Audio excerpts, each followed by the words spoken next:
So hello guys, welcome to my YouTube channel the विकोक academy. कैसे हैं आप सब? आप सबका स्वागत है फिर से आपके अपने यूट्यूब चैनल में। तो बच्चों, हम पढ़ रहे हैं 10th क्लास केमिस्ट्री, जिसके अंदर हम 3rd चैप्टर पढ़ रहे हैं और ये शायद से हमारा लास्ट लेक्चर होने वाला है इस चैप्टर का। तो बने रहिए हमारे साथ और हम पढ़ते हैं अपना नेक्स्ट टॉपिक है बच्चों अकरेंस ऑफ मेटल्स। बच्चों, मेटल्स एंड नॉन मेटल्स के अंदर ये occurrence of metals last topic होता है और ये इतना इम्पोर्टेंट टॉपिक है बच्चों कि इस टॉपिक के बगैर ये पूरा का पूरा चैप्टर अधूरा होता है। क्योंकि हम मेटल्स तो बहुत सारे देख चुके हैं, इन मेटल्स के अंदर अब हमें सीखना क्या है कि अर्थ क्रस्ट, जो कि बहुत सारे या फिर बोल दे सभी आपके मेटल्स या फिर सभी एलिमेंट्स का एक सोर्स है, जिससे हम एलिमेंट्स को निकालते हैं प्रॉफिटेबली, या फिर उन कंपाउंड को हम देखते हैं जिन कंपाउंड के साथ ये एलिमेंट जुड़े मिलते हैं। क्योंकि आप जानते हैं सभी कंपाउंड फ्री स्टेट में एग्जिस्ट नहीं करते हैं, और क्योंकि ये कंबाइंड स्टेट में एग्जिस्ट करते हैं तो इसलिए ये या तो सी वाटर के अंदर मिलते हैं या मिलते हैं ये अर्थ क्रस्ट पर। तो बच्चों, इन अर्थ क्रस्ट पर मिलने वाले और ये सी वाटर में मिलने वाले जितने भी हमारे कंपाउंड्स होते हैं, उन कंपाउंड से हम मेटल को किस तरह से निकालते हैं, प्योर करते हैं उसको, वो सब पढ़ने वाले हम अकरेंस ऑफ मेटल्स में। तो बच्चों, एक बात कहें तो इंडस्ट्रियल लेवल पर ये टॉपिक बहुत ज़्यादा इम्पोर्टेंट होने वाला है, क्योंकि इन ही सभी टेक्निक्स का यूज़ कर कर प्योर मेटल को उसके कंपाउंड से निकाला जाता है। ठीक है, तो आज हम पढ़ने वाले हैं यही सब कि हम किसी कंपाउंड से प्योर मेटल को कैसे एक्सट्रैक्ट करेंगे। ठीक है, तो यही है हमारा अकरेंस ऑफ मेटल। तो बात करें बच्चों the earth crust is the major source of metals and among metals aluminium is the most abundant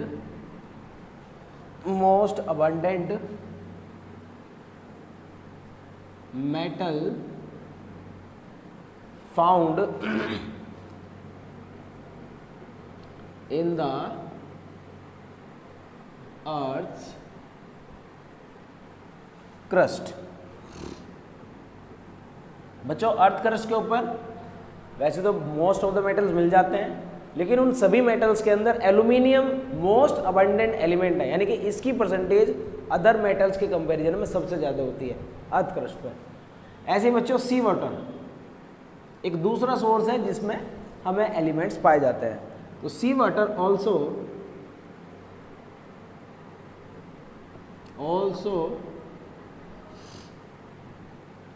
contains some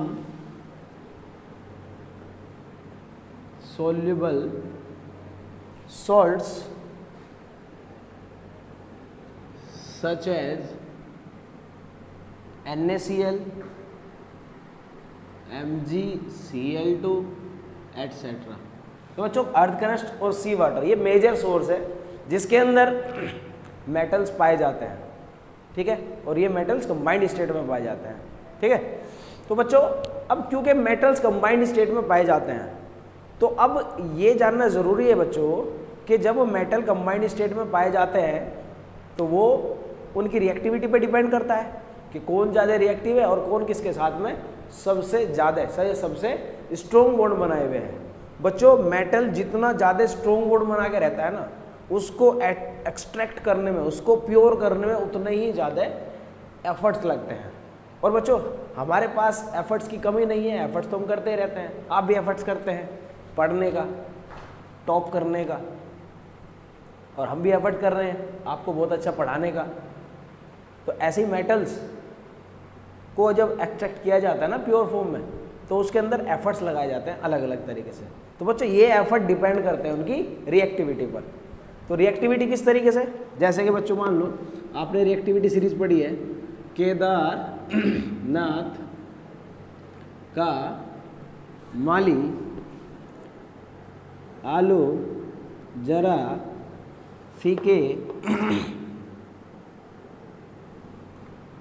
फीके से पकाता है। तो बच्चों अगर बात करें हम आपके इन मेटल्स की, पोटेशियम से लेकर एल्यूमिनियम तक, ये रिएक्टिविटी सीरीज में सबसे ऊपर होते हैं, यानी कि ये क्या है बच्चों, मोस्ट रिएक्टिव एलिमेंट है, मोस्ट रिएक्टिव है। और बच्चों अगर इनसे आपको प्योर मेटल को एक्सट्रैक्ट करना है ना, तो आपको एफर्ट भी बहुत अच्छा करना पड़ेगा। तो आज के टाइम में इलेक्ट्रोलाइसिस प्रोसेस सबसे ज़्यादा स्ट्रॉन्ग होता है। इस स्ट्रॉन्ग प्रोसेस के थ्रू आप निकाल सकते हैं इन मेटल्स को प्योर फॉर्म में। तो क्या करेंगे बच्चों हम यहाँ पर, इलेक्ट्रोलाइसिस। और बात करें बच्चों इस रिएक्टिविटी सीरीज को पूरा करूं तो कॉपर, सिल्वर और आपका गोल्ड। तो यहाँ पर जिंक से लेकर कॉपर तक ये आपको ये मिडिल रिएक्टिविटी सीरीज के मिडल में पाए जाते हैं। और बच्चों जब ये मिडल में पाए जाते हैं ना, तो ये दो फॉर्म में मिलते हैं हमें, या तो कार्बोनेट की फॉर्म में मिलते हैं या फिर सल्फाइड की फॉर्म में मिलते हैं। तो इनको निकालने के लिए हम क्या करते हैं, इनको पहले ऑक्साइड की फॉर्म में लेकर आते हैं, फिर रिडक्शन करने के बाद इनको अलग कर लेते हैं। यानी कि हम यहाँ पर दो प्रोसेस लगाते हैं, रोस्टिंग एंड कैल्सिनेशन। तो बच्चों कुल मिलाकर यहाँ पर क्या करते हैं हम, लास्ट में आकर रिडक्शन करते हैं, उस रिडक्शन प्रोसेस के थ्रू हम प्योर मेटल को निकाल लेते हैं। ठीक है, और रिडक्शन करेंगे आप यूजिंग कार्बन। ठीक है, अब बात करें आपके Ag एंड Au। तो बच्चों ये अब आके नेटिव फॉर्म में पाया जाता है, फाउंड इन नेटिव मतलब प्योर फॉर्म में पाया जाता है। और जो प्योर फॉर्म में है तो उसको आपको अलग करने की ज़रूरत ही नहीं है। ठीक है बच्चों, तो ये कुछ मेटल्स हैं जिनकी रिएक्टिविटी के बेसिस पे आप इनको एक्सट्रैक्ट करेंगे। सही है, तो अब कुछ हम बेसिक डेफिनेशंस को जानने की कोशिश करेंगे कि क्या होता है हमारा ये सब कुछ, एक्सट्रैक्शन ऑफ मेटल्स होता क्या है। तो बच्चों सबसे पहले हम समझेंगे मिनरल्स को।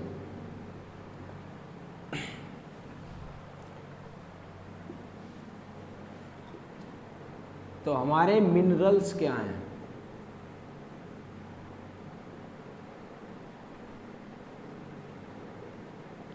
मिनरल्स। तो बच्चों मिनरल्स अर्थ क्रस्ट हो या सी वाटर हो, हमें कंपाउंड मिलते हैं, कंपाउंड मिलते हैं, एलिमेंट मिलते हैं कंपाउंड की फॉर्म में, या फिर बोलते हैं कंबाइंड स्टेट में। तो जो कंबाइंड स्टेट होती है मेटल्स की, उन सभी को हम मिनरल्स बोलते हैं। ठीक है बच्चों, तो minerals are the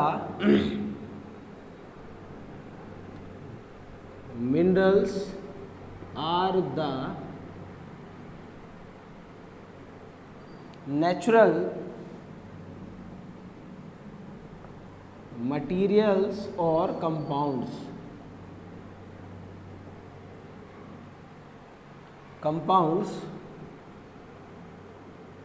found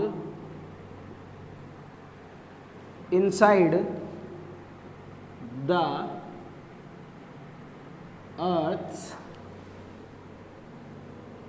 earth's crust containing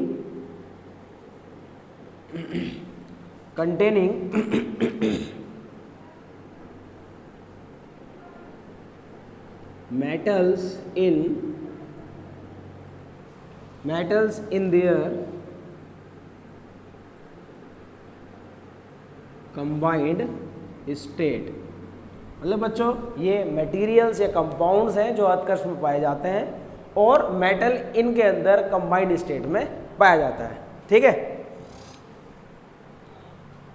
और बच्चों सेकंड होता है हमारा और क्या है, मेटलर्जी पढ़ रहे हैं तो मिनरल्स और ओर का भी पता होना चाहिए। तो बच्चों the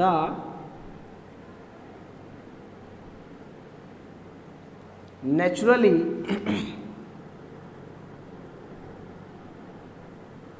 occurring minerals, naturally occurring minerals from which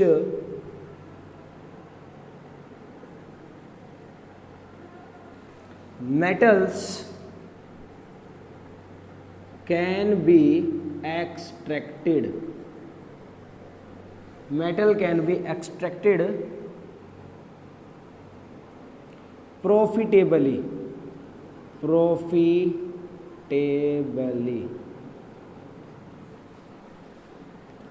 are called as ore.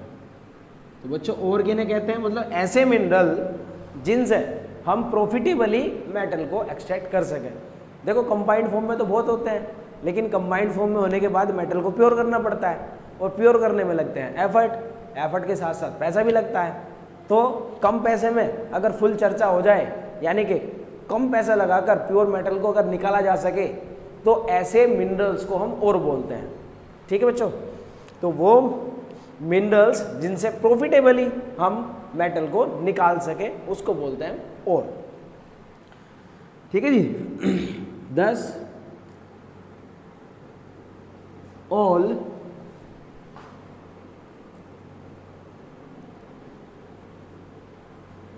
ores are minerals,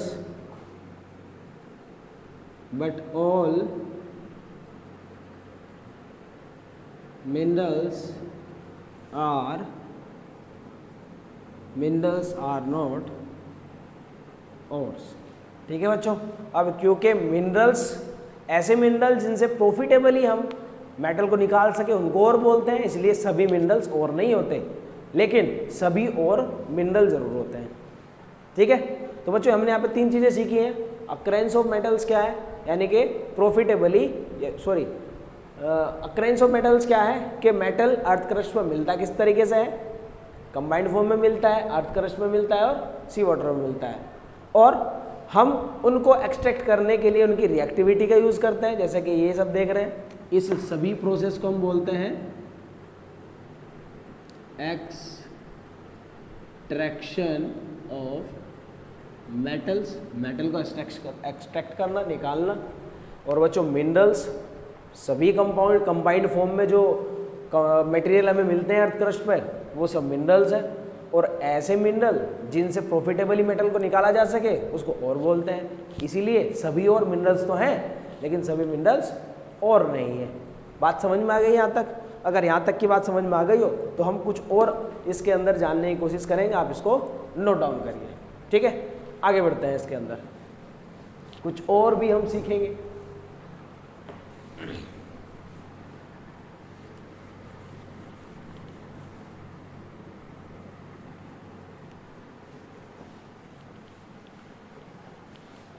सीखने ही तो आए हैं, तो सीखते रहेंगे, क्योंकि हम आपके साथ हैं, और जब तक हम आपके साथ हैं तो केमिस्ट्री में 25/25 जरूर आएंगे। लिख के ले लेना मेरे से आप। तो बच्चों since ores are obtained from the earth's crust,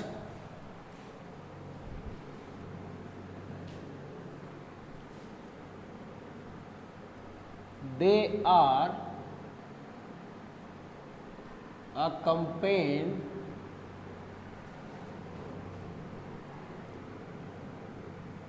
with a large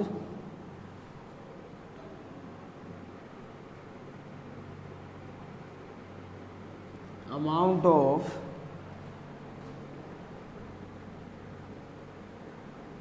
earthy impurities,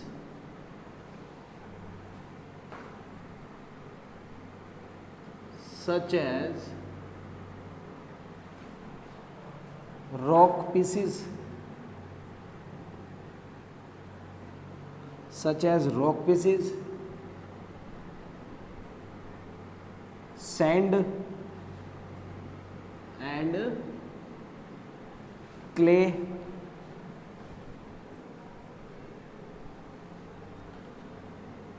these impurities are called as gangue। बच्चों एक बात समझ लेना, हम ओर से मेटल निकालते हैं और जो ओर है वो अर्थक्रस्ट से मिलते हैं। अब क्योंकि अर्थक्रस्ट से मिल रहे हैं तो अर्थ के साथ में ऐसा तो है नहीं कि निकालते ही वो प्योर कंपाउंड होगा, कंपाउंड के साथ में उसकी इम्प्योरिटीज़ भी आती हैं और जो इम्प्योरिटीज़ कंपाउंड के साथ आती हैं उन इम्प्योरिटीज़ को हम गैंग बोलते हैं। ठीक है, ये मेरा गैंग है। ठीक है, अर्थ क्या कहती है, ये मेरा गैंग है, मेरे साथ कुछ इम्प्योरिटीज़ भी चलेंगी। ठीक है, तो ये बच्चों गैंग हुआ। अब बात करते हैं कि ये तो ठीक है, लेकिन एक वर्ड और आता है मेटलर्जी। इसका क्या मतलब है? मेटलर्जी क्या है बच्चों? यही तो प्रोसेस है जिससे हम मेटल को निकालते हैं, इसी को मेटलर्जी बोलते हैं। The extraction of metal economically, यानी कि प्रॉफिटेबली, कम खर्चा फुल चर्चा, economically on a large scale, on a large scale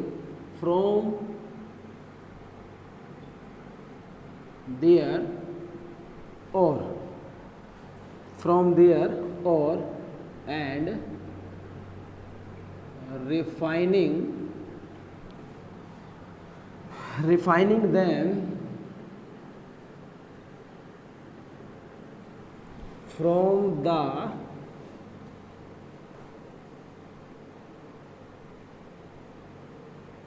refining them for the use is called as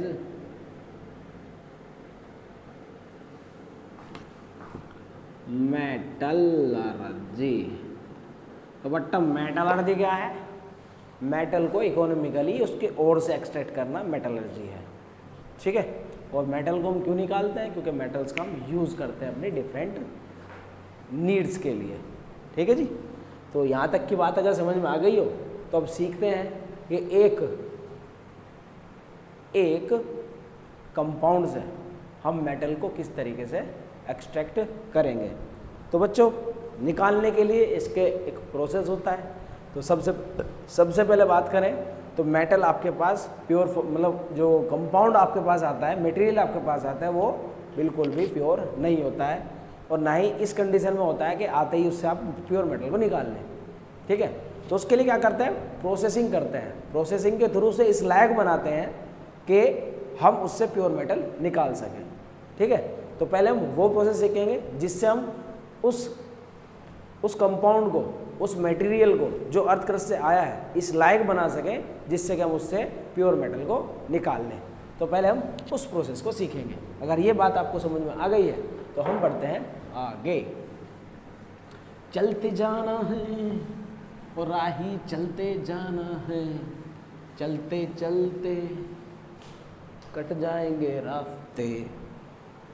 तो बच्चों हम सीखेंगे हमारे वो सब स्टेप जिसके थ्रू हम प्योर मेटल को उसके कंपाउंड से निकाल सकें। ठीक है जी, तो पढ़ते हैं आगे। तो बच्चों पहला प्रोसेस है हमारा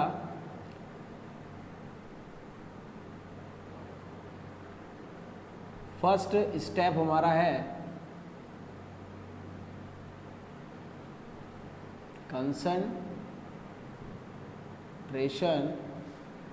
और एनरिचमेंट ऑफ और। तो बच्चों पहले प्रोसेस या एनरिचमेंट बोलते हैं या इसको कंसंट्रेशन बोलते हैं।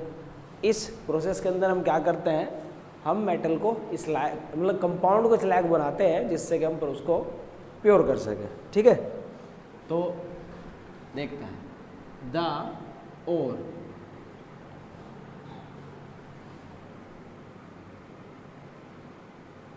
विच is obtained as a result of mining, यानी कि माइनिंग के थ्रू जिस ओर को आपने निकाला है,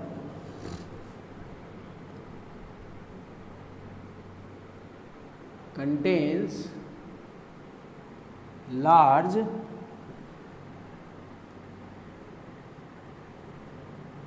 amount of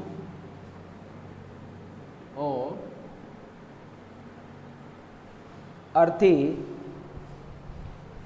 and sandy impurities।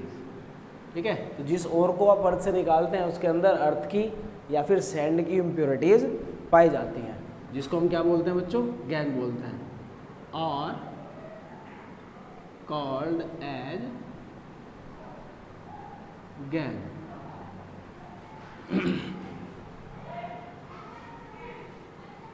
ये गैंग बच्चों अलग है। ठीक है, इसको एक दूसरा नाम और दिया गया है बच्चों, इसको गैंग के साथ साथ आप मैट्रिक्स भी बोल सकते हैं, मैट्रिक्स, गैंग्स या मैट्रिक्स। ठीक है, and the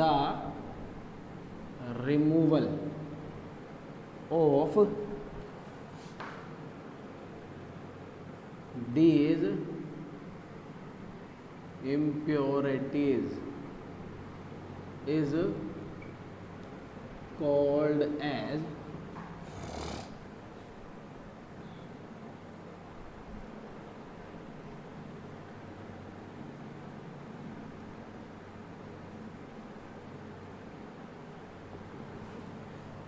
concentration of ore, and also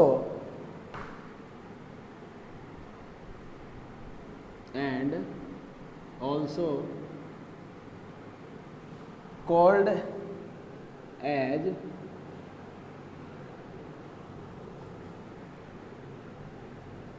ore dressing. बच्चों और ड्रेसिंग या फिर बेनिफिकेशन,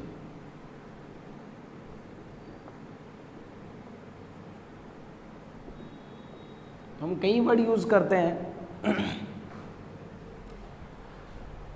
या तो आप बोल सकते हैं कंसंट्रेशन ऑफ ओर, या आप बोल सकते हैं ओर ड्रेसिंग, या फिर वो बोल सकते हैं बेनिफिकेशन। ये तीनों ही वर्ड रिप्रेजेंट करते हैं कि आप ओर से प्योर मेटल को निकालने के प्रोसेस के बारे में बात कर रहे हैं। तो बच्चों कुछ मेथड्स हैं। The various methods are as, तो कुछ मेथड्स हैं जिनसे हम इम्प्योरिटीज़ को मेटल से मतलब इन कंपाउंड से अलग कर सकते हैं। तो पहली है बच्चों हैंड पिकिंग। हैंड पिकिंग, अब हैंड पिकिंग मतलब बच्चों हैंड से, यानी कि अपने हाथों से आप कुछ टाइप की इम्प्योरिटीज़ को अलग कर सकते हैं। तो ये भी एक मेथड है जिससे आप इम्प्योरिटीज़ को अलग कर सकें। तो इसमें होता क्या बच्चों, द impurities are removed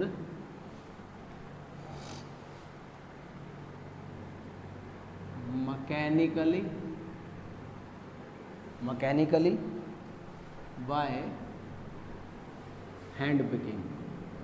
तो बाय हैंड पिकिंग आप इसमें इम्प्योरिटीज़ को अलग कर सकते हैं। ये आपका हैंड पिकिंग मेथड होता है। Second hydraulic washing,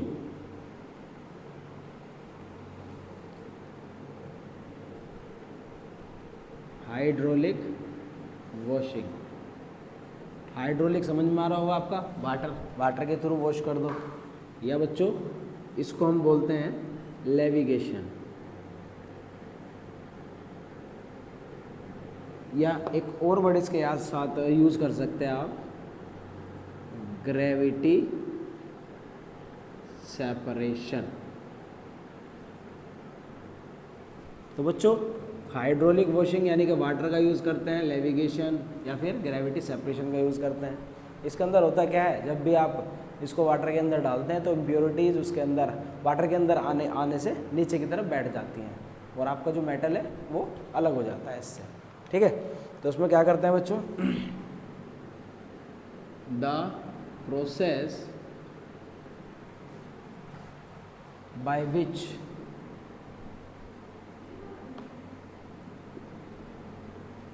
the process by which lighter यानी कि हल्के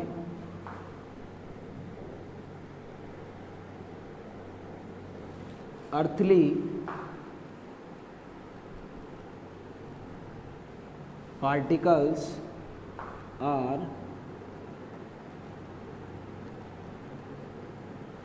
removed from heavier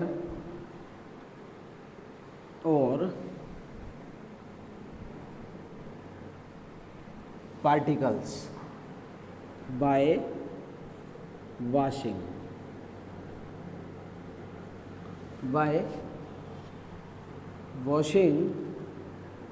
with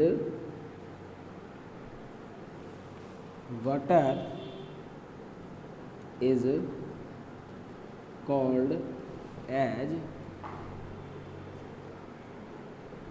levigation या हाइड्रोलिक वॉशिंग। ठीक है बच्चों, तो ये दो मेथड है।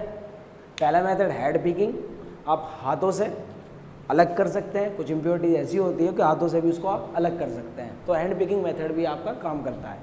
दूसरा हाइड्रोलिक वॉशिंग, पानी के साथ वॉश करो, जो हल्के पार्टिकल्स है वो भारी से अलग हो जाते हैं, इस तरीके से सेपरेशन हो जाता है। ठीक है, तो ये दो मेथड्स हैं। हम बात करते हैं थर्ड मेथड की, उसके लिए मुझे जगह बनानी पड़ेगी, तो आप इसको नोट डाउन करिए ताकि मैं अगला मेथड आपको समझा सकूँ।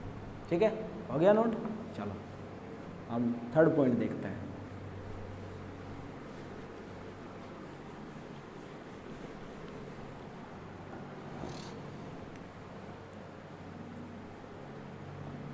थर्ड है बच्चों हमारा फ्रोथ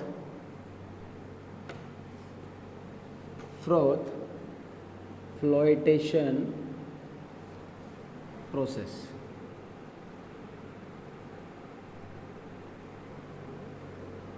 फ्रोथ फ्लोटेशन प्रोसेस, तो बच्चों दिस मेथड इज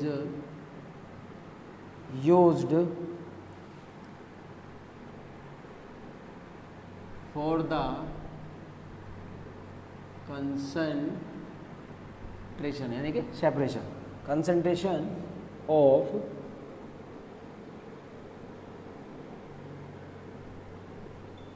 सल्फाइड और concentration of सल्फाइड और सच एज, बात करें आपके जिंक सल्फाइड की, ये एक आपका सल्फाइड और है। बात करें आपके कॉपर पायराइड FeS, तीसरा है आपका गैलेना PbS, ये आपके सारे सल्फाइड और हैं। इनके कंसंट्रेशन के लिए यूज़ होने वाला मेथड है फ्रोथ फ्लोटेशन। ठीक है, this method is based this method is based on the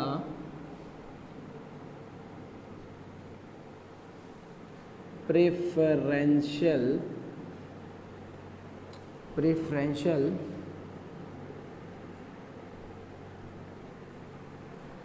waiting properties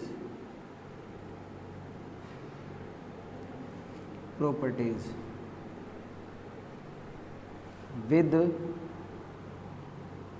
the frothing agent and water. Frothing agent and water. तो metal sulfide come on the top with froth and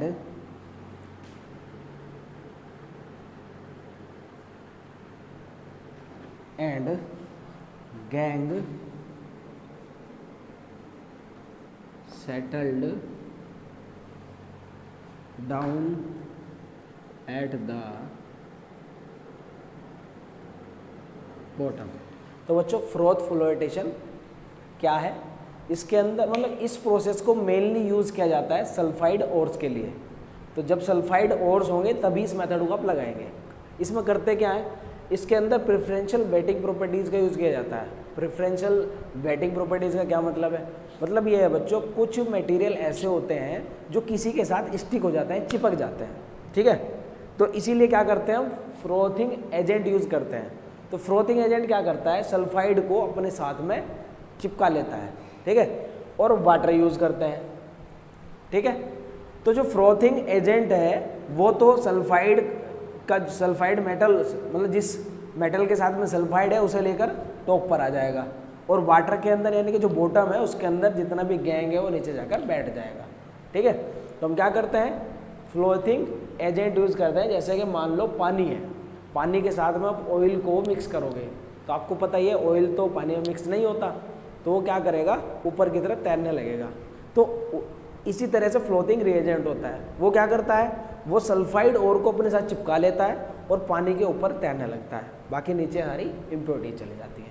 इसलिए ये most important process है फ्लोइड flotation process, ठीक है। अगर ये आपके समझ में आ गया है तो चलते हैं हम अपने नेक्स्ट प्रोसेस की तरफ। इसको आप उतार लीजिए, नंबर 4।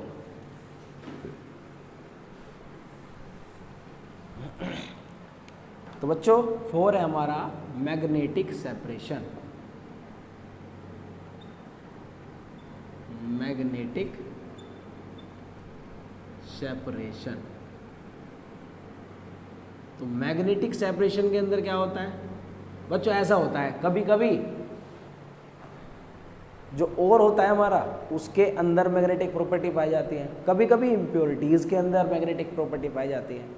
तो जिसके अंदर पाई जाती है वो तो मैग्नेट पे चिपक जाता है, तो जिसके ऊपर नहीं पाई जाती वो नीचे चला जाता है। इस तरीके से सेपरेशन हो जाता है, ठीक है। तो this method is used in those cases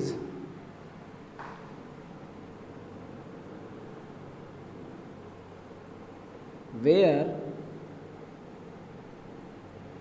either the or the impurities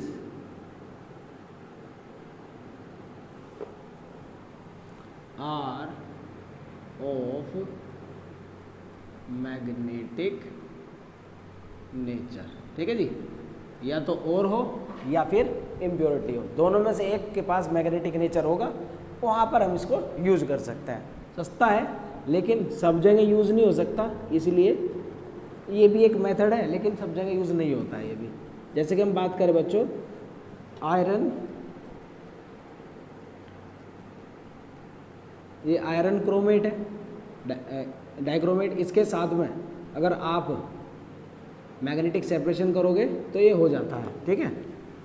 Fe3O4 ये भी आपका ये मिक्स्ड ऑक्साइड है आयरन का, ये भी मैग्नेटिक सेपरेशन के थ्रू सेपरेट हो जाता है। बात करें हम SnO2, ये आपका सिलिकॉन डाइऑक्साइड है, ये भी अलग हो, सॉरी टिन आपका जो ये है ये SnO2, ये भी मैग्नेटिक सेपरेशन के थ्रू अलग हो जाता है। ठीक है जी। बात करें आपका MnO2 यानी मैग्नीज डाइऑक्साइड, ये भी आपका मैग्नेटिक सेपरेशन के थ्रू अलग हो जाता है। ठीक है जी। Manganese dioxide, tin oxide, iron का ऑक्साइड है, आयरन का क्रोमेट है, तो ये सब मैग्नेटिक सेपरेशन की प्रॉपर्टी को शो करते हैं। ठीक है, अगर ये समझ में आ गया है तो एक मेथड और है केमिकल मेथड। अभी तक सभी हमारे फिजिकल मेथड थे, तो अब बात करेंगे हम केमिकल मेथड की। तो बच्चों केमिकल मेथड इनमें सबसे अलग है। सबसे अलग क्यों है? क्योंकि ये डिपेंड करता है केमिकल प्रॉपर्टीज़ पर। किसकी केमिकल प्रॉपर्टीज़ पर? जो आप और ले रहे हैं और आप इम्प्योरिटीज़ ले रहे हैं। ठीक है, तो बच्चों बात करते हैं इसकी कि this method is based on the difference between the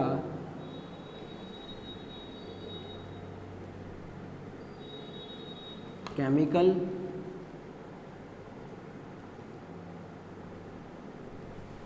properties of the gang, chemical properties of the gang and the और। ठीक है जी, तो और गैंग की केमिकल प्रॉपर्टीज़ पर बेस्ड होता है ये मेथड। अगर उनकी प्रॉपर्टीज़ आपको पता है तो इसको आप यूज़ कर सकते हैं। जैसे कि बात करें हम बॉक्साइट की, बॉक्साइट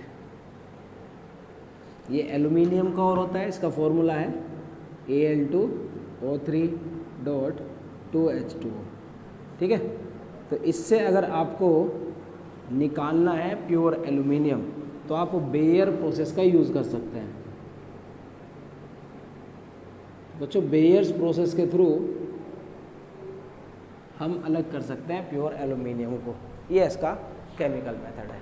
ठीक है, तो बच्चों आज हम अभी तक हमने ना स्टेप फर्स्ट सीखा है, कंसंट्रेशन और एनरिचमेंट ऑफ ओर। यानी कि जब आप किसी मेटल को प्योर करते हैं तो उसमें सबसे पहले उस ओर को उसकी इम्प्योरिटीज से अलग करना पड़ता है। ठीक है, तो सबसे पहले क्या करते हैं, उसको उसकी इम्प्योरिटीज से उसको अलग करते हैं। अगर आपने एक बार उसको अलग कर लिया तो फर्दर प्रोसेस हम कर उसको प्योर कर सकते हैं। इसलिए अब हम पढ़ने वाले हैं अपना सेकेंड स्टेप, जिसके थ्रू हम क्या करेंगे, इनको ऑक्साइड्स के अंदर कन्वर्ट करेंगे। और जैसे ही ऑक्साइड के अंदर कन्वर्ट हो जाएंगे फिर उसका रिडक्शन कर हम प्योर मेटल को प्राप्त कर लेंगे। तो ये हमारा फर्स्ट स्टेप हुआ अब तक का। अब चलते हैं हम सेकंड स्टेप की तरफ।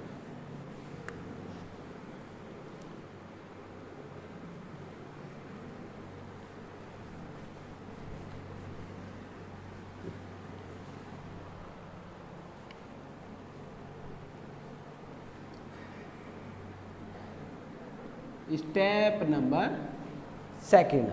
तो सेकंड में क्या करना है बच्चों, हमें ऑक्साइड के अंदर चेंज करना है।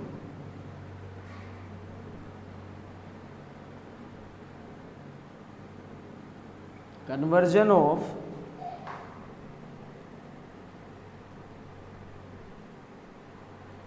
concentrated ore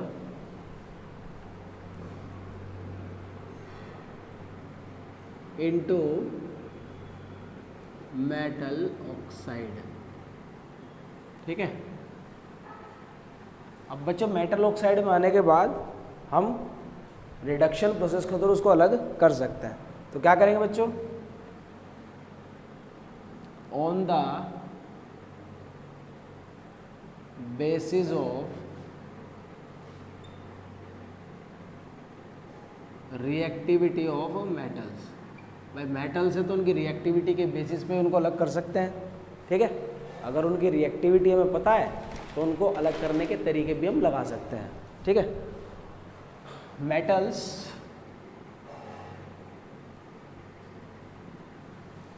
they are group grouped into 3 categories। तो बच्चों इनकी रिएक्टिविटी के बेसिस पर हम इनको 3 कैटेगरी के अंदर कैरेक्टराइज करते हैं। अब 3 कैटेगरी के अंदर पहली कैटेगरी है ऐसे मेटल जो हाई रिएक्टिविटी रखते हैं। तो पहली क्या है बच्चों property, metals of high reactivity, metals of high reactivity, मतलब ऐसे मेटल जिनकी रिएक्टिविटी हाई होती है। ठीक है, तो बच्चों ऐसे मेटल हैं हमारे, ऐसे मेटल्स हैं जैसे कि पोटेशियम, क्योंकि रिएक्टिविटी सीरीज में ऊपर की तरफ होता है, कैल्शियम, सोडियम, और बात करें बच्चों आपके मैग्नीशियम की या एल्युमिनियम की, तो ये सब क्या है बच्चों, हाई रिएक्टिविटी रखने वाले मेटल्स हैं। अब इनको अलग कैसे करते हैं, ठीक है। अब क्योंकि बच्चों इनकी रिएक्टिविटी हाई है, हाई रिएक्टिविटी है, तो ये बॉन्ड बहुत अच्छा खासा बनाते हैं, और जितना अच्छा बॉन्ड बनाएंगे उसको तोड़ने के लिए आपको उतना ज़्यादा एफर्ट लगेगा। तो आप क्या करेंगे इसके लिए, आप इसके लिए इलेक्ट्रोलाइसिस प्रोसेस का यूज़ करेंगे, जिससे आप इसको रिफाइन कर सकें, प्योर कर सकें। ठीक है, तो बच्चों बात करते हैं इनकी, the metals with high reactivity can be obtained by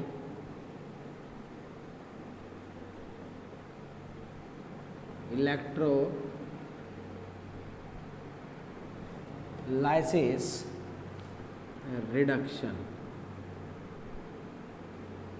तो इलेक्ट्रोलाइटिक रिडक्शन आप करेंगे जिससे आप इसको अलग कर सकते हैं, बिकॉज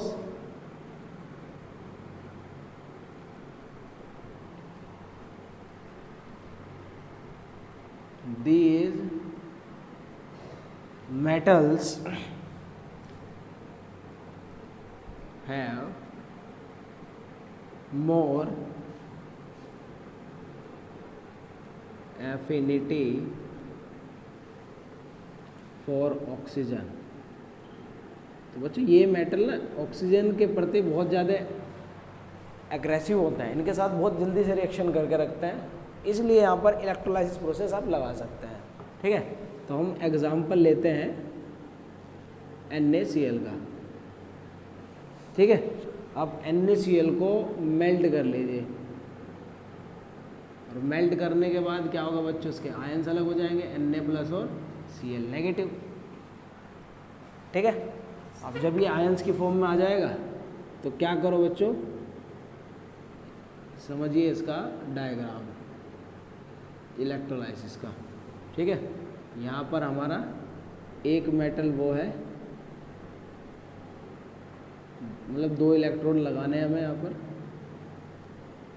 एक इलेक्ट्रोड ये हो गया, एक ये हो गया, और इसको कनेक्ट करना है एक बैटरी के साथ, ये आपका नेगेटिव टर्मिनल, ये आपका पॉजिटिव टर्मिनल।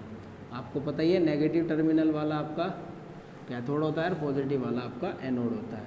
तो ये आपका एनोड है, एनोड पर आप क्या रखोगे, इम्प्योर मेटल रखोगे,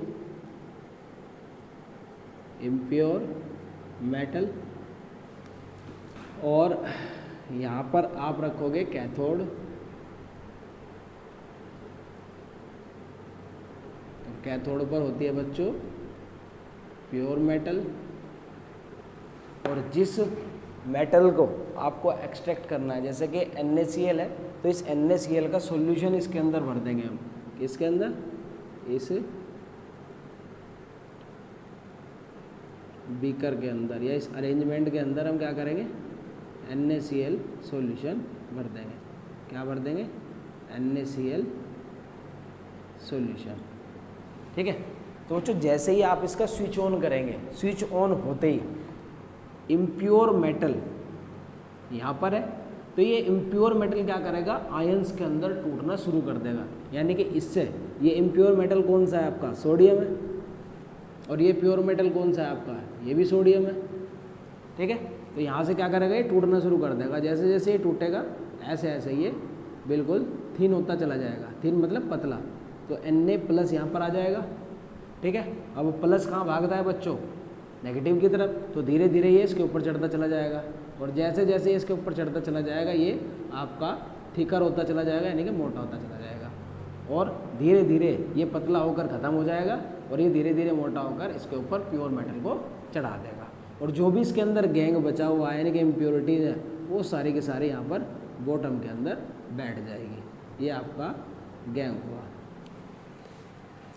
ठीक है, ये आपका इलेक्ट्रोलाइसिस प्रोसेस है। अगर आप इसको लिखना चाहें तो लिख भी सकते हैं, एट कैथोड। तो कैथोड के ऊपर क्या आ रहा है बच्चों, प्योर मेटल बन रहा है। तो ये क्या होता है जी, तो Na+ जो आयन इसके अंदर है, ये इलेक्ट्रॉन को गेट कर कर Na सॉलिड बना लेता है, प्योर फॉर्म में बिल्कुल। ठीक है, बात करें कैथोड की, एनोड पर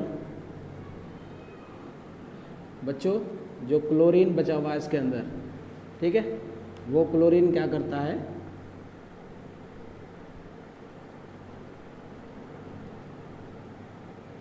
ये क्लोरीन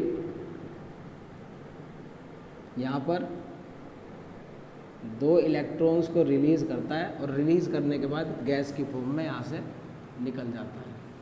ठीक है, तो गैस तो बाहर निकल जाती है, यहाँ पर ये थिन हो जाता है, ये थिक हो जाता है, और ये जितना ज़्यादा थिक होगा उतना इसके ऊपर प्योर मेटल चढ़ता चला जाएगा।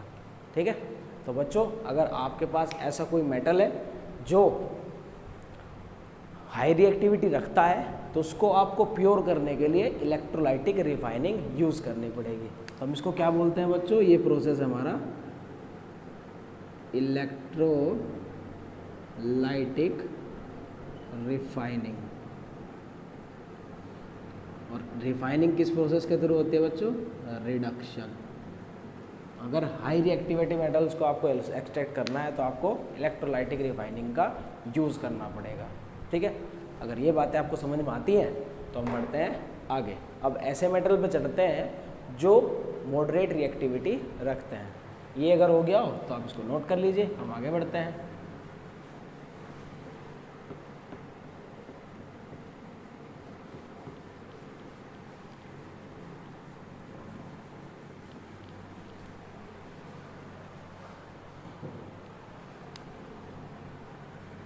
तो हमारा सेकंड है बच्चों मेटल्स ऑफ मॉडरेट रिएक्टिविटी, मतलब ऐसे मेटल्स जिनकी रिएक्टिविटी मॉडरेट होती है, बीच में होती है। ठीक है, तो ये मेटल कुछ हैं बच्चों, जैसे कि आपका आयरन, जिंक, आपका लेड, ये कुछ मेटल्स हैं जिनको हम मॉडरेट रिएक्टिविटी सीरीज में देखते हैं। तो इनसे आपको कैसे निकालना है, तो बच्चों बात करें तो मॉडरेट रिएक्टिविटी सीरीज के अंदर ये कंपाउंड 2 फॉर्म में मिलते हैं, एक तो सल्फाइड फॉर्म में मिलते हैं और एक कार्बोनेट फॉर्म में मिलते हैं। तो क्योंकि इन अलग अलग टाइप के और हैं, तो इनसे अलग करने के लिए अलग अलग तरीके भी हैं। जैसे कि पहला तरीका है बच्चों कैल्सिनेशन। बस ध्यान रखना यहाँ पर सी आ रहा है, कैल्सिनेशन में सी आता है, और कार्बोनेट भी सी से बनता है। यानी कि कैल्सिनेशन किसके लिए यूज होता है, कार्बोनेट और के लिए। ठीक है, तो द कार्बोनेट और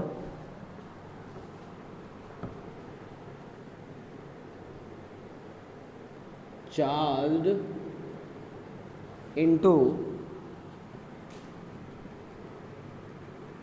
oxides by heating strongly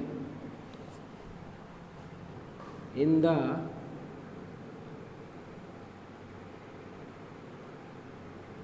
absence of air। and process is known as calcination. बच्चों कैल्सिनेशन प्रोसेस को याद करने का तरीका क्या है? कैल्सिनेशन कार्बोनेट, और कार्बोनेट होता है CO3 यानी कि ऑक्सीजन है। अगर ऑक्सीजन पहले से ही है तो आपको ऑक्सीजन की ज़रूरत नहीं है, एब्सेंस ऑफ एयर होता है ये प्रोसेस एब्सेंस ऑफ एयर के अंदर होता है। तो इसका एग्जाम्पल देखिए, एग्जाम्पल है बच्चों जिंक कार्बोनेट। इसको आप गर्म करो और गर्म करते ही क्या होगा, ये जिंक ऑक्साइड में इसको तोड़ देगा और साथ में कार्बन डाइऑक्साइड को रिलीज़ करेगा। ठीक है, तो बच्चों कन्वर्जन ऑफ कंसनट्रेटेड और इनटू मेटल ऑक्साइड ये काम तो हमने कर दिया। मैं साथ साथ इसका अगला प्रोसेस भी बता रहा हूँ बच्चों। इसके आगे जो आपका तीसरा प्रोसेस यूज़ करना होता है वो होता है रिडक्शन। तो रिडक्शन से आप क्या करते हो, प्योर मेटल को गेट करते हो।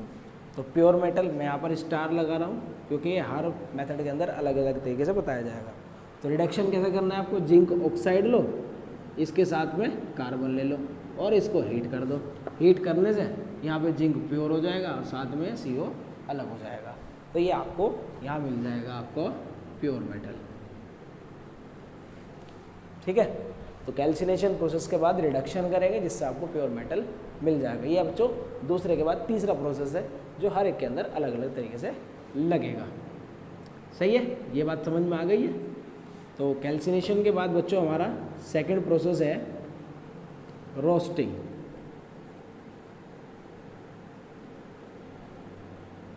हमारा सेकंड प्रोसेस है रोस्टिंग।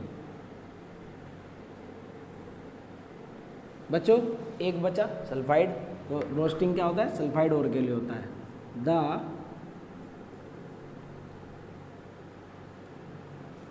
सल्फाइड और are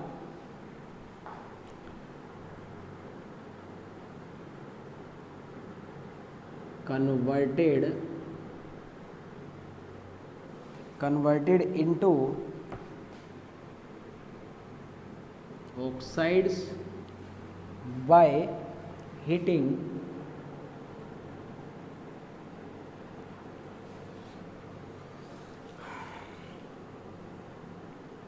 in presence of excess of air। तो एयर के एक्सेस के प्रेजेंस में आप इसको यूज़ करेंगे और इस प्रोसेस को हम क्या कहते हैं, रोस्टिंग कहते हैं। इस प्रोसेस को हम रोस्टिंग कहते हैं। This process called roasting. तो रोस्टिंग प्रोसेस बच्चों सल्फाइड ओर के लिए यूज़ होता है। करना क्या है इसके अंदर, आपको एक सल्फाइड ओर ले लो। मान लो आपके पास जिंक सल्फाइड है। अब क्योंकि ऑक्सीजन की प्रेजेंस में होना है तो इसको ऑक्सीजन की प्रेजेंस में आप हीट कर दो। और जैसे ही आप ऑक्सीजन की प्रेजेंस में हीट करेंगे तो हीट करने से ही क्या बना लेगा बच्चों, जिंक ऑक्साइड बना लेगा और साथ में CO2 को रिलीज़ करेगा। सॉरी, अब यहाँ पर कार्बन तो है ही नहीं, यहाँ पर क्या है, सल्फर है, तो सल्फर डाइऑक्साइड बनेगा। ठीक है, इसको बैलेंस कर लो। यहाँ पर 2 लिख दो, यहाँ पर 3 लिख दो, यहाँ पर 2 लिख दो और यहाँ पर भी 2 लिख दो, तो ये बैलेंस हो जाती है। ठीक है, और जैसे ही आपको यहाँ पर क्या मिलेगा, ऑक्साइड मिलेगा, तो फिर से इसका क्या करेंगे आप, रिडक्शन। ये बच्चों थर्ड प्रोसेस है। सेकंड था ऑक्साइड में कन्वर्ट करना और थर्ड हो गया आपका रिडक्शन। इस मैंने यहाँ पर हैशटैग लगा दिया है तो इससे समझ में आना चाहिए। तो क्या करते हैं बच्चों, जिंक ऑक्साइड को कार्बन के साथ ट्रीट करते हैं तो ये क्या बना लेता है, जिंक प्योर मेटल और साथ में CO। तो ये आपका सेकंड प्रोसेस है रोस्टिंग। बच्चों कैल्सिनेशन और रोस्टिंग मोस्ट इंपॉर्टेंट प्रोसेस है। ये आपसे बार बार पूछे जाएंगे और बहुत से मेटल्स के लिए पूछे जाएंगे। तो ये प्रोसेस आप ध्यान से पढ़ें और शॉर्ट ट्रिक याद रखना। अगर आपको एक याद हो गया तो दूसरा उसका उल्टा होता है। जैसे कि कैल्सिनेशन C से बनता है तो ये कार्बोनेट और कार्बोनेट भी C से बनता है। ठीक है, अब कार्बोनेट में क्योंकि ऑक्सीजन होता है तो इसलिए ये प्रोसेस एब्सेंस ऑफ एयर होता है, यानी कि एयर नहीं चाहिए क्योंकि ऑक्सीजन पहले से ही प्रेजेंट है। ठीक है, तो ये आपका सेकेंड हुआ मेटल्स ऑफ मॉडरेट रिएक्टिविटी। ठीक है, अब हमारा तीसरा है बच्चों जो मेटल्स रिएक्टिविटी लो रखते हैं। ठीक है, तो लो रिएक्टिविटी वाले। कुछ मेटल ऐसे भी हैं बच्चों जो लो रिएक्टिविटी रखते हैं और कंबाइंड फॉर्म में भी पाए जाते हैं। ठीक है, अब इनको देखने के बाद हम पढ़ते हैं थर्ड कैटेगरी, जिसके अंदर मेटल्स लो रिएक्टिविटी रखते हैं। ठीक है जी, तो थर्ड कैटेगरी हमारी metals of low reactivity, metals of low reactivity. ठीक है, तो बात करें इन मेटल्स की, the metals of low reactivity such as copper, mercury, silver, gold, platinum। ठीक है, are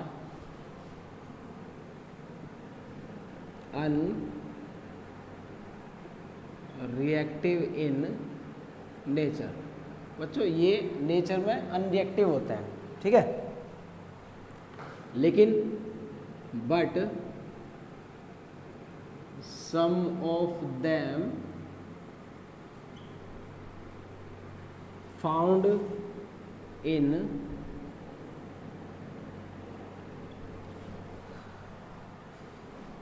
sulphide ore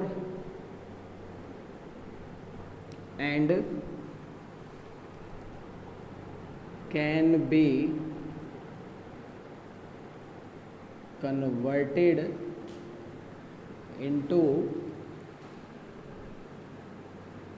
oxides by roasting। अब बच्चों सल्फाइड हो रहा है तो रोस्टिंग प्रोसेस के थ्रू इन मेटल्स को हम कन्वर्ट कर सकते हैं ऑक्साइड्स में, और फिर उसका रिडक्शन कर हम उनको अलग कर लेंगे। जैसे कि बात करें हम सिनेबार यानी कि HgS। अब ये सल्फाइड हो रहा है तो ऑक्सीजन देना पड़ेगा और इसको हीट करना पड़ेगा। हीट करोगे तो यहाँ पर बनेगा HgO। ठीक है जी, HgO बनेगा और साथ में 2SO2 बैलेंस करो तो 2 यहाँ पर बच्चों ये Hg2O बनता है। Hg की 2 वैलेंसी होती है, +2 और +1, तो ये Hg2O बनता है यहाँ पर, और यहाँ पर ये 3O2। क्योंकि अब ये आपका ऑक्साइड बन गया तो आपका ये थर्ड प्रोसेस नंबर थर्ड क्या है जी,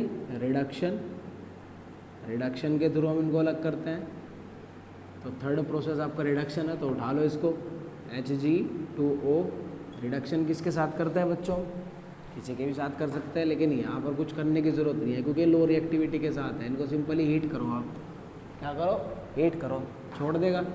अब ये अनरिएक्टिव है तो ज़्यादा चक्कर करने की ज़रूरत ही नहीं है, बस हीट करो हल्का सा और साथ में ऑक्सीजन को रिलीज़ कर अलग हो जाता है। ठीक है जी, बैलेंस कर लो 2Hg।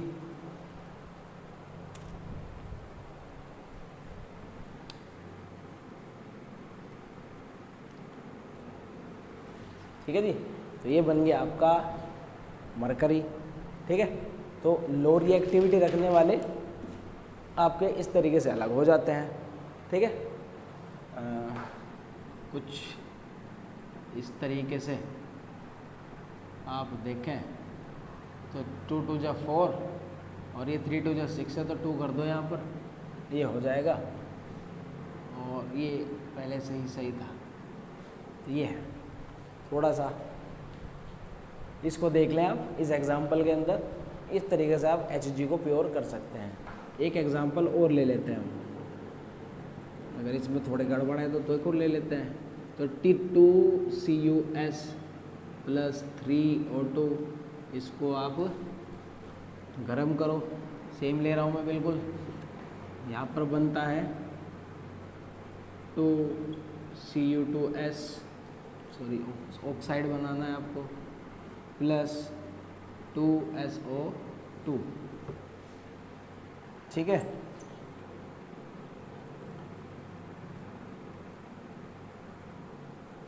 ये रिएक्शन आपको बैलेंस दिख रही है क्या? नहीं दिख रही है तो उसको बैलेंस कर लेते हैं हम।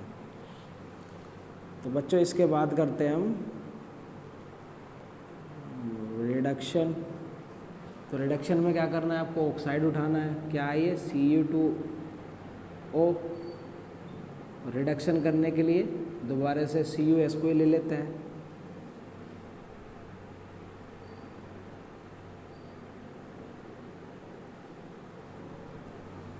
और जब इसको आप हीट करते हैं तो हीट करने से बनता है आपका यहाँ पर कॉपर, और साथ में यहाँ पर ऑक्सीजन गैस निकलेगी जिसको आप बैलेंस कर सकते हैं इस तरीके से। कि सल्फाइड आ रहा है ना तो SO2 निकलेगी। ये आपका सेकेंड एग्जाम्पल हुआ। इसको बैलेंस कर लेते हैं। ये आपका 2, तो 2 2 जा 4, 4 और 2 6 हो गया। और ऑक्सीजन 2 यहाँ पर है, 2 वहाँ पर हो गए। ठीक है, सॉरी, ये यहाँ पर है Su2S को लेते हैं हम दोबारा से इसको बैलेंस करने के लिए। ठीक है जी। तो ये आपके लो रिएक्टिविटी रखने वाले मेटल्स हैं जिनको आप एक्सट्रैक्ट कर सकते हैं प्योर फॉर्म में। अब क्योंकि ये लो रिएक्टिविटी रखते हैं, मोस्टली अनरिएक्टिव रहते हैं, तो ये बॉन्ड बनाते हैं बहुत ही वीक, इसलिए इसके साथ में किसी और मेटल को यूज़ करने की ज़रूरत नहीं है। अगर इसको गर्म करोगे, गर्म करते ही ये अलग हो जाता है और अलग होकर ये बना लेता है आपका सिंपली प्योर मेटल। ठीक है, तो यहाँ आपके बनने वाले प्योर मेटल एक ये है और एक ये है। इन समरी क्या है? आज हमने क्या पढ़ा है? मतलब एक फ्लो चार्ट बनाते हैं जिससे हम समझेंगे कि हम कैसे एक मेटल को प्योर कर रहे हैं। तो फ्लो चार्ट क्या है? आपको बच्चों मिला ओर, ठीक है, और ओर के बाद आपने क्या करा? इसको इसके गैंग से अलग किया, यानी कि कंसंट्रेशन ऑफ ओर अलग कर दिया इसको इसकी इम्प्योरिटीज से। तो इसको इम्प्योरिटी से अलग करने के बाद आपने इसको 3 कैटेगरी में कैरेक्टराइज किया। एक तो वो ले लिए जो हाई रिएक्टिविटी रखते हैं, हाई रिएक्टिविटी मेटल्स। एक वो है बच्चों जो लो रिएक्टिविटी रखते हैं, तो लो रिएक्टिविटी मेटल्स। एक वो है बच्चों जो मॉडरेट रिएक्टिविटी रखते हैं। ठीक है, तो 3 कैटेगरी है। अगर बात करें हम हाई वाले, तो बच्चों हाई वाले तो हाई फाई होते हैं। इन हाई फाई को अलग करने के लिए हाई फाई प्रोसेस लगाना पड़ता है। तो आप क्या करेंगे? इलेक्ट्रोलाइसिस करेंगे। इलेक्ट्रोलाइसिस ऑफ मोल्टेन और इलेक्ट्रोलाइसिस करने के बाद क्या करेंगे बच्चों? आपको प्योर मेटल मिल जाता है। ठीक है, अब बच्चों जो लो रिएक्टिविटी रखते हैं, तो आपको पता है कि लो रिएक्टिविटी रखने वाले मेटल सल्फाइड ओर की फॉर्म में मिल सकते हैं। किसकी फॉर्म में? सल्फाइड। तो ये है आपके सल्फाइड ओर। इसके लिए आप क्या करेंगे? इसके लिए आप रोस्टिंग करेंगे, रोस्टिंग प्रोसेस लगाएंगे। और रोस्टिंग प्रोसेस जब आप लगा देंगे तो इससे क्या हो जाएगा बच्चों? मेटल का ऑक्साइड बन जाएगा, मेटल ऑक्साइड। और मेटल ऑक्साइड बनने के बाद क्या करेंगे बच्चों? आप इसकी रिफाइनिंग करेंगे, रिफाइनिंग ऑफ मेटल्स। तो रिफाइनिंग कैसे करते हैं आप?